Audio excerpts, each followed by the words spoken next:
आज का कलाम जनाब नदीरी साहब का है। ये जो दिल में क़याम करते हैं, ये जो दिल में क़याम करते हैं, यही जीना हराम करते हैं। बस मुझी को नहीं इजाज़त दीद, बस मुझी को नहीं इजाज़त दीद, यूं तो वो इज़्ने आम करते हैं।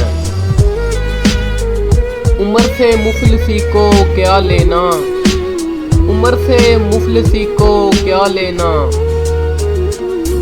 है ज़रूरत तो काम करते हैं। हम अमीरों की हमनशीनी को, हम अमीरों की हमनशीनी को दूर से ही सलाम करते हैं।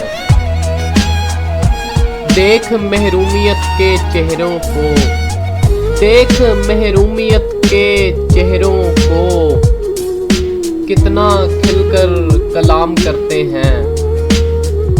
हाय वो बेखुदी के मिंबर पर, हाय वो बेखुदी के मिंबर पर, शेख जी जाम जाम करते हैं।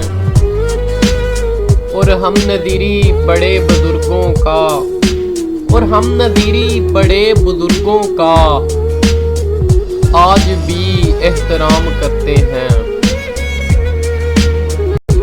और आखिर में दोस्त अहबाब से गुजारिश है कि हमारा YouTube चैनल मेरी ज़ुबान उर्दू सब्सक्राइब करें और घंटी के बटन को दबा दें ताकि हमारी आने वाली वीडियो आपको मिल सके। वीडियो को लाइक करें और शेयर करें।